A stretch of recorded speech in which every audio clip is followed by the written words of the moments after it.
Assalamualaikum warahmatullahi wabarakatuh. Perkenalkan, nama saya Wiwit Widiawati dari kelas MN20D. Di sini saya akan menjelaskan tentang bagaimana menentukan uji T, uji F, dan uji R² di SPSS.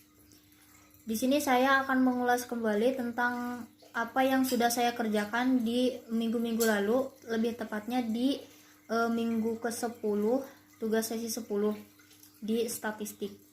Sini saya menggunakan data yang sudah ada dan data yang sudah saya kerjakan di minggu lalu. Jadi saya akan mengulas kembali bagaimana cara memasukkan data-data ke SPSS. Ini ada Y di sini data-datanya ada 7, 9, 8, 5, 6, dan X1-nya ada 16, 20, 13, 9, 9, dan X2-nya ada 6, 3, 3, 2, dan 6. Di sini X1-nya di keterangan adalah pendapatan per tahun, dan X2-nya adalah jumlah anggota keluarga, dan Y-nya adalah konsumsi per tahun. Dimana di sini kita tidak perlu lagi menghitung-hitung seperti ini, karena tugas kita adalah untuk menentukan atau mengetahui uji T, uji F, dan uji R². Jadi kita lanjut aja ke SPSS-nya untuk menghasilkan output atau menghasilkan seperti model summary, ANOVA, dan koefisien. Lanjut kita masukkan data ke SPSS-nya. Di sini saya menggunakan SPSS versi 26. Sebelum memasukkan data dari variabel-variabel tertentu, kita masukkan dulu variabel-variabelnya di sini. Kita klik sini variable view, lalu kita klik di sini, lalu kita ketik sesuai variabel yang ada pada soal. Misalkan Y, lalu enter, lalu X1, enter, lalu X2, karena variabelnya saya sampai X2. Terus di sini kan belum di setting ya, kita setting dulu ke scale semuanya. Lalu buat label di sini kita label di sini ini adalah nama dari variabel-variabel ini. Seperti tadi variabel di sini adalah Y-nya itu konsumsi per tahun. Konsumsi per tahun.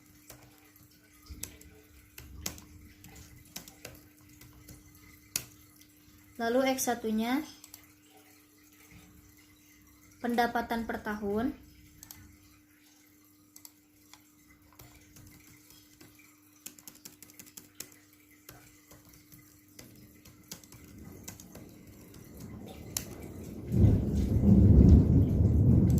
Lalu X2-nya jumlah anggota keluarga.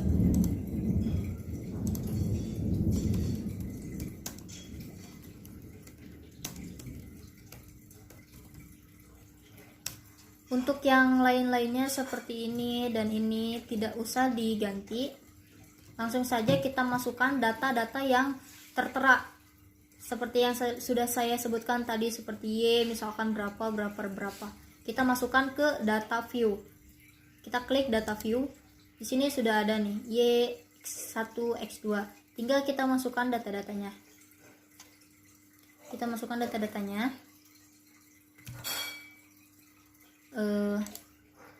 Yaitu ada 7, lalu 9, 8, 5, dan 6. Lalu X1-nya ada 16, 30, ada 20, 13, 9. Lalu X2-nya ada 6, 3, 2, dan 6.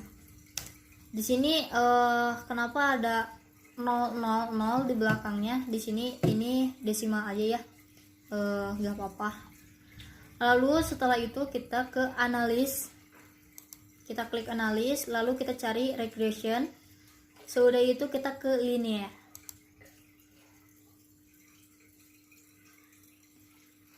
Nah, untuk yang berisi satu ini untuk Y ini kita pindahin. Lalu ini untuk X, kita blok aja di sini, lalu pindahin ke independen yang ini. Lalu sudah itu kita oke-kan. Nanti akan keluar atau muncul outputnya untuk meneruskan uji T, uji F, dan uji R². Nah, di sini udah ada outputnya. Ada model summary, ANOVA, dan koefisien. Di sini untuk menentukan uji T, kita copy dulu koefisiennya. Karena saya udah mengcopy.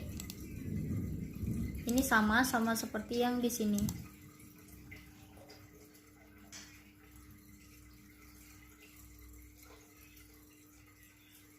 Ini sama persis ya, karena soalnya juga data-datanya juga sama. Jadi saya akan menjelaskan 0,128 0,878 ini dari mana sih gitu. Gak bakalan tiba-tiba muncul kan. Nah, kita baca dulu nih. Dapat dilihat bahwa variabel X1 dan X2 secara berurutan ada 0,128 dan 0,878. Berarti 0,128 dan 0,878 ini adalah nilai dari X1 dan X2, yaitu didapatkan dari ini, dari C yang di sini. Kenapa kok ada nolnya tapi di sini nggak ada nolnya? Karena di sini ada titik. Ketika di sini ada titik, berarti dapat dipastikan bahwa di depannya itu ada angka 0. Jadi 0,128. Jadi ini X1.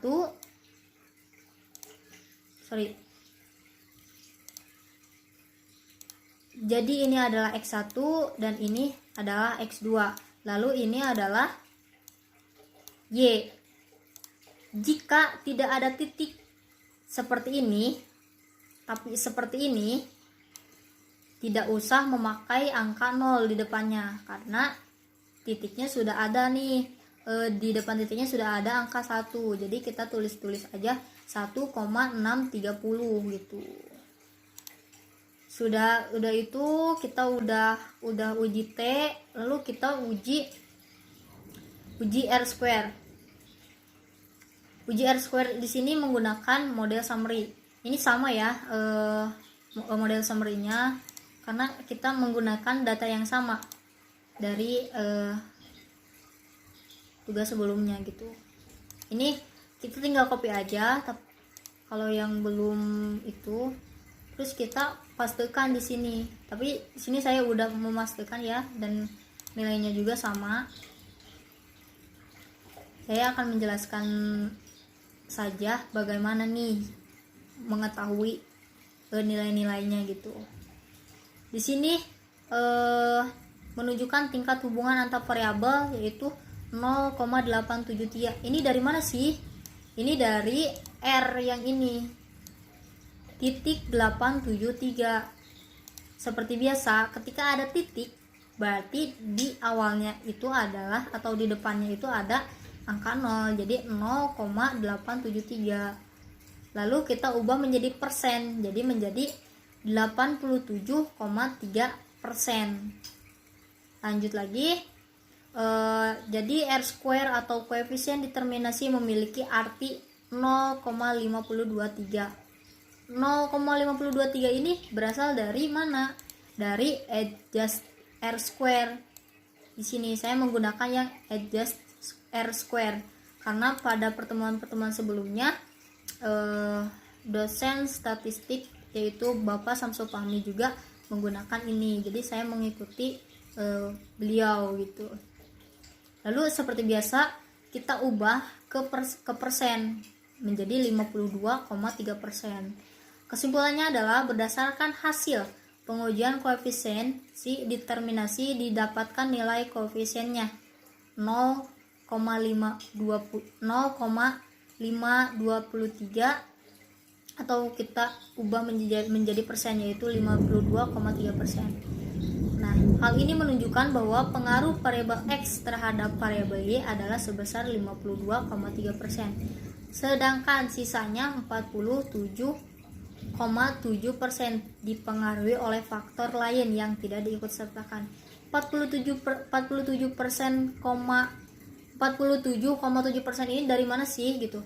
Dari 100% dikurangi 52,3% gitu. Lalu uji F-nya kita menggunakan ANOVA. Seperti biasa, kita tinggal copy aja yang di sini ya. Tinggal di copy lalu dipastekan ke sini. Ini sama persis sama yang di sini ya, karena datanya juga sama.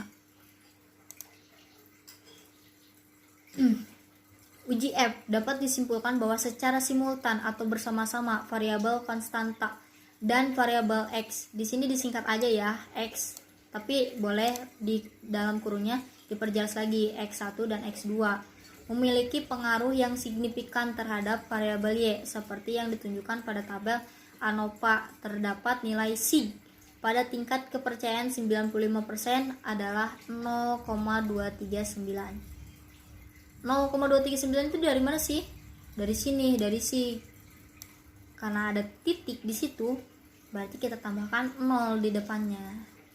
Gitu, lebih besar dari alfa 0,05. Kesimpulannya, karena nilai sig ini lebih besar gitu, sehingga HO diterima, yang artinya variabel X terhadap variabel Y gitu. Untuk uji regresi linear berganda ini tidak usah dijelaskan ya, karena kita cukup menjelaskan dari uji T, uji R, sama uji F. Terima kasih telah memperhatikan dan menyimak. Mohon maaf jika penyampaian saya kurang jelas dan terlalu bertele-tele, dan mohon maaf bila suara saya terdengar kurang jelas karena ketika pembuatan video di sini cuacanya sedang hujan. Saya Widiwati dari kelas MN20D banyak-banyak mengucapkan terima kasih.